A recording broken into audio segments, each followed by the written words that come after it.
This is absolutely one of the worst days in New York Mets history. One of the worst that you can think of. Worst! How is it that you have a team, a franchise, that has a payroll of around $342 million? It is one of the highest payrolls in baseball. Second highest payroll in baseball behind the Dodgers. They supposedly have the richest owner in all of baseball in Steve Cohen. And they couldn't come up with $3 million more to pay Edwin Diaz. You let him walk for $3 million, quibbling over $3 million. Diaz leaving the Mets, signing a 3-year, $69 million contract to join the Dodgers. And of course, then all of a sudden the leaks come out, whether it's from the Mets or from other people, other sources, that the Mets had offered Diaz 3 years at $66 million with a bunch of deferments and were willing to go ahead and to extend Diaz more in order, basically, to make Diaz look like the villain in this thing. That's ridiculous. You're telling me you're going to quibble over $3 million you couldn't match, if not exceed that? If the story had been that the Mets offered Edwin Diaz 3 years at $80 million or 4 years at $90 million, and he said, no, I'll take less money to play for the Dodgers, then yes, that's on Diaz. But no, you lowballed him.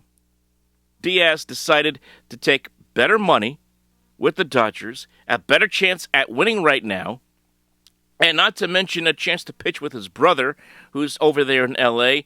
And, oh, by the way, if you read some of the other stuff that's out there, he wasn't happy with the fact that the Mets chased Jeremy Hefner, who was a very good pitching coach for this team, off the team. And this is the team with the second highest payroll in baseball. This is a team that gave Juan Soto $765 million last offseason.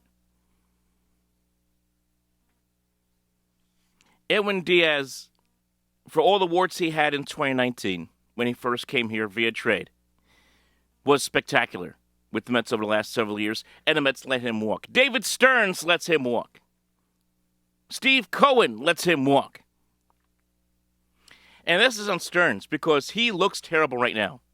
This guy stands up in front of the media with a huge smile on his face, a huge smirk on his face, and laughing and joking around about his strategy, thinking that it's all going to pan out just great and that everyone's just overreacting. So far, the Mets have done nothing. And right now they have lost Edwin Diaz and replaced him with Devin Williams for $18 million less. So for all the analytics guys out there, they probably all love this because now the Mets can go out there and use that money, and they're going to have to use that money on other pieces and other players. You know, whether it be a Suarez who's a free agent via the Padres, whether they bring back Tyler Rogers, they're going to have to get very creative to fix that bullpen because it does not look good right now. It does not look good.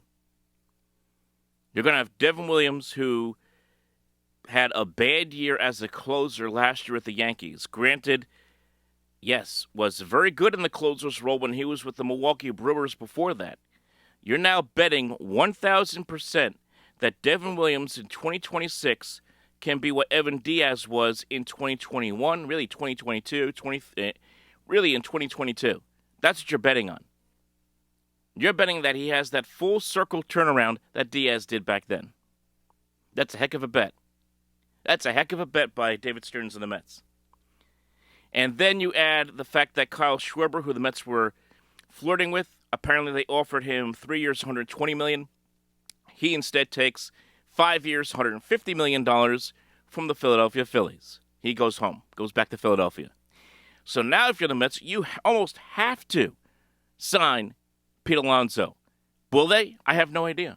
The Mets seem to be stuck on this pattern of we're not going to go beyond 3 years. We're not going to go beyond 3 years on anybody. And then you see Ken Rosenthal reporting that it feels like the Mets are not heavy on anybody right now as the winter meetings continue. So here you are. If you're David Stearns and you're Steve Cohen, you've already lost Edwin Diaz. You've traded Brandon Nimmo away to the Texas Rangers for an older player, Marcus Semien, who is declining as a hitter. And now you may end up losing Pete Alonso on top of that. Now, what's your answer to how are you going to replace him if he goes? If he goes.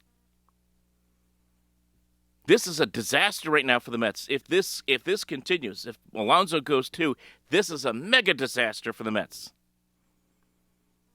And I don't care how you spin it. You can sit there and say, oh, well, Diaz went for the money and for the rings. Yeah, I would too. If you give an organization like the Mets 7 years and they lowball you in an offer, why wouldn't you go take more money and play for a better team?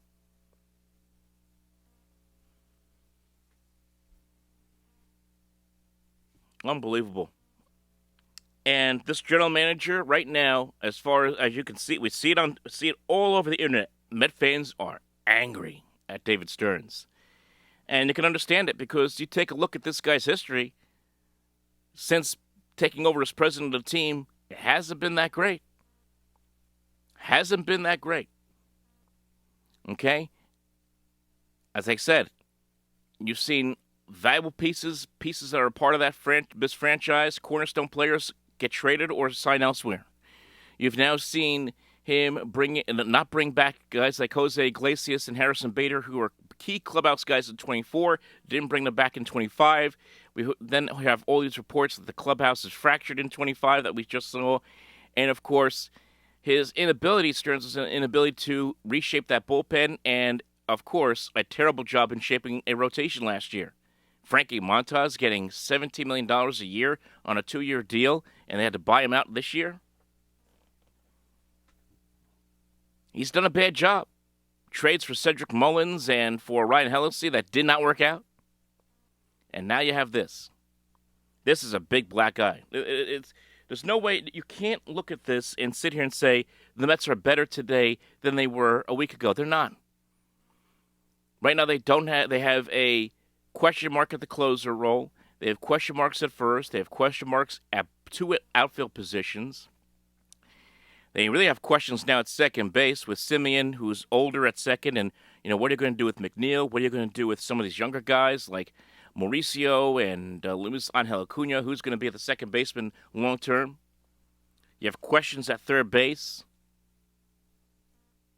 This is a bad team. Questions in the starting rotation still. There's been talk about them trying to trade Kodai Senga, and they haven't found any takers. I mean, this is bad. And I see here updates on Mark Feinstein. Mets may be hesitant to go more than 3 years with Pete Alonso. Well, if that's the case, he could be gone. He's meeting with the Red Sox and the Orioles this week, as far as we know, out there in Orlando.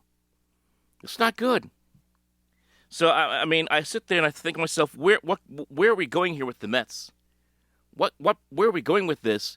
It feels like we're going into a full rebuild. Full-scale rebuild. Complete teardown of the previous team, and we're going to see a lot of young guys here, some that may work out, some that may not, but it's going to be a very painful rebuild, and that's the way it feels. It feels like we're going into the dark days. For those who are old enough or go way back to the mid-'70s, those painful years, mid-'70s into the early '80s, before the Mets finally figured it out and turned it around. Or you talk about the early '90s when they tore apart that great '80s team that won a World Series in '86. You had all those bad years. The worst team money could buy in '93. All those bad years. You could talk about the lean years between after the 2000 World Series, really after 2001 as well, when they couldn't win with Mo Vaughn and Jeremy Benitez when they brought those guys in here in those bad years in '02 and '03 and '04. And then how about the lean years after all the blown opportunities the Mets had, the collapses in '07 and '08, and then you had all those lean years between '09 and 2013, and really 2014, before the Mets made their surprising run to the World Series in 2015, which, of course, that era was marred by the Wilpon financial issues, of course, of Bernie Madoff. It feels like we're going in that direction again. But the joke of it all is the Mets don't have any of those issues. They have a huge payroll. They have the richest owner in baseball who just got a casino that's going to be on top of, I guess, somewhere in the vicinity of Citi Field. Sounds like on top of the old blueprint of Shea Stadium in the parking lot. There's no excuse for this. If they lose out on Alonso after losing Diaz, my goodness. Dark days are ahead. Dark days are indeed ahead for the New York Mets. Unless David Stearns proves to be a true genius, which right now a lot of people are questioning, okay? Unless he proves to be a true genius and starts to work some deals and finds a way to get Alonso back and finds a way to get some quality starting pitching and some more relief help in here, and this team stuns people this year, because that's going to have to be on the players now to figure this out, whoever's left. It's going to be tough.